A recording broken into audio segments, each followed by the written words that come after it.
বেড়াচ্ছিস তো।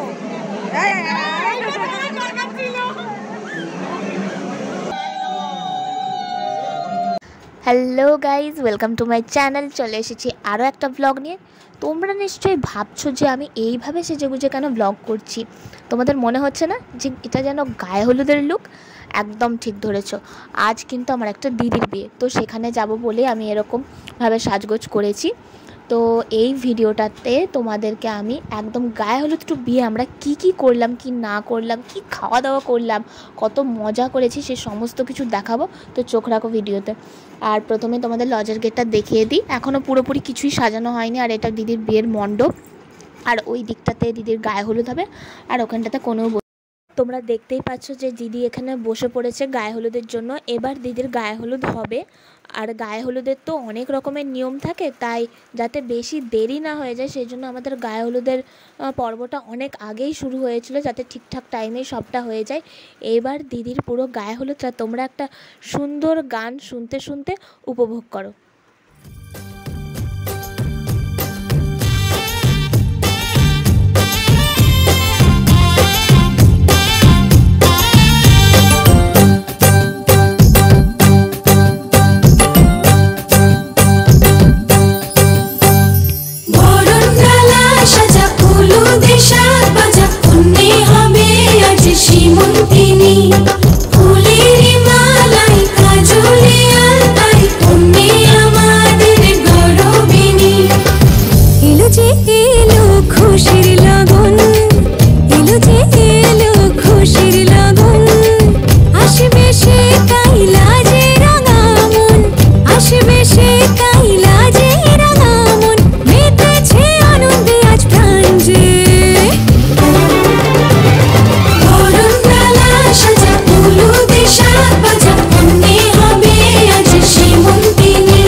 তাও দিদির গায়ে হলুদ অনেকটাই দেরি হয়ে গিয়েছিল। তারপর আমরা খেতে বসেছিলাম। খাবারে ছিল ভাত, ডাল, ছেঁচড়া, মাছের ঝাল আর চাটনি, পাঁপড়, এগুলো ছিল। কিন্তু দেরি হয়ে গিয়েছিল বলে আমি আর খাইনি, শুধু এগুলোই খেয়েছিলাম। তারপরেই একদম আমি ব্লগটা শুরু করছি একদম দিদির বিয়ের কাছ থেকেই, কারণ আমাদের বিয়ে বাড়িতে পৌঁছাতে অনেকটাই লেট হয়ে গিয়েছিল। দেখতেই পাচ্ছ অনেক লোকজন চলে এসেছে। তার সাথে ইনি হলেন আমার ঠাম্মা, আর ঠাম্মাও এসেছিল, আমার মা বাবা সবাই এসেছিলো। আর দেখতেই পাচ্ছ আমার মা আর দিদিকে একসাথে। ওদের দুজনকে কেমন লাগছে তোমরা জানিও। চটপট করে দিদির সাথে কয়েকটা ছবি তুলে, আর দিদির বিয়েতে দিদিকে কেমন লাগছে রিভিউটা নিয়েই শুনতে পেলাম যে বর চলে এসেছে। তারপর জেঠিমা গেল, জামাইবাবুকে বরণ করলো, মিষ্টি খাওয়ালো, যা যা বাকি সব রিচুয়ালস থাকে তো সেগুলো করলো।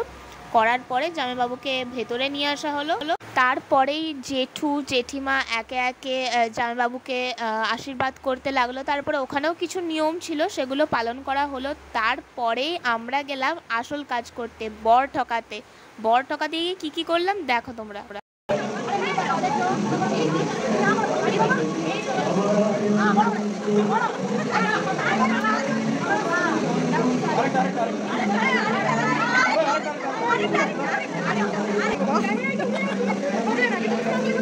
জল খাও না, এই জল দাও না, চোখে যাবে, জল দাও, এই জল দাও না,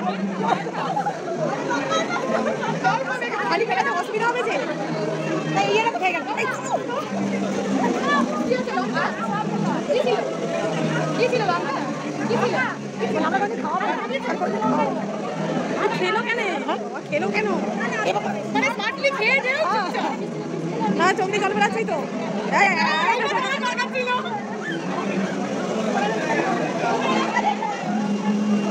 এইরকম মজা ইয়ার্কি ঠাট্টা তো চলতেই থাকবে, কিন্তু আসল ব্যাপার যেটা হলো দিদির বিয়ে মানেই একটা ব্যাপার থাকে কবজি ডুবিয়ে খাওয়ার। কিন্তু এখনও পর্যন্ত ব্যস্ততার খাতিরে সেরকম কিছুই খাওয়া দাওয়া হয়নি, কিন্তু এরপরে আমি আর মা স্টার্টারের আইটেমের দিকে গেলাম। স্টার্টারে দেখলাম ছিল ভেজ পকোড়া আর ফুচকা। আমি প্রথমে ভেজ পকোড়াটাই নিয়েছিলাম, আমি আর মা খেয়ে দেখলাম সেটা, কিন্তু সেটা খেতে খেতেই দেখলাম যে দিদি পিঁড়িতে উঠে গেছে, এবার বিয়েতে বসবে। তাই দিদির বিয়েটা তোমরা একটা সুন্দর গান শুনতে শুনতে উপভোগ করতে থাকো। করো পিয়া ছলনা, মনে মনে দুজনে হৃদয়ের বাঁধনে, পিয়া তুমি আমার সাত পাকে বাঁধা, সাত পাকে বাঁধা,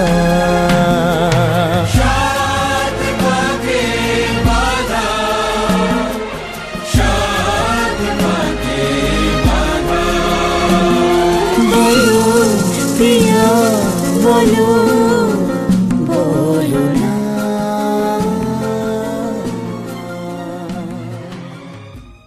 অনেক তো দিদির বিয়ে দেখলে, এরপর দেখো যে দিদির বিয়েতে আমরা কি কি খাওয়া দাওয়া করলাম। তো আমি, আমার মা আর বাবা সবাই মিলে বসে পড়েছি, আমাদের খেতে অনেকটাই রাত হয়ে গিয়েছিল। প্রথমে দিয়েছিল প্লেট, জলের বোতল আর মেনু কার্ড, নুন। তারপরে দিয়ে দিয়েছিল স্যালাড, সস আর ভেজিটেবল চপ। অনেকটা রাত হয়ে গিয়েছিল বলে ঠিকমতো খাওয়া দাওয়া করা যায়নি, মোটামুটিভাবে আমরা সবাই খাওয়া দাওয়া করেছিলাম। আর প্রত্যেকটা খাবারই খুব ভালো হয়েছিল, মানে খুব একটা রিচও হয়নি আর খুব সাদাসিধেও হয়নি। তারপরে এসেছিল ফ্রায়েড রাইস, চানা মশলা। সব খাবারই আমি একটু অল্প অল্প করে নিয়েছিলাম। তারপরে এসেছিলো, ওটা খাওয়ার পরই এসেছিলো ডাল, ভাত আর একটা আলু পটল দিয়ে চিংড়ি মাছ দিয়ে একটা তরকারি। তারপরেই পাতে পড়ে গিয়েছিল চিকেন। তারপরে ছিল চাটনি, পাঁপড়, কিন্তু মিষ্টিটা আমি খাইনি তাই তোমাদেরকে দেখালাম না। তারপরেই ছিল আইসক্রিম। আমার পাতটা দেখে বুঝতেই পারবে তোমরা যে আমি কিছুই খেতে পারিনি। আর এখানে দিদি জামাইবাবুও খেতে বসে গিয়েছিল। ওদের এই খাওয়াটা দেখাতে দেখাতে আজকের ব্লগটা আমি এন্ড করছি। যদি তোমাদের ব্লগটা ভালো লেগে থাকে তাহলে লাইক, কমেন্ট, শেয়ার করো আর সাবস্ক্রাইব করে দিও এরকম আরও অনেক ভিডিওর জন্য। Thanks for watching.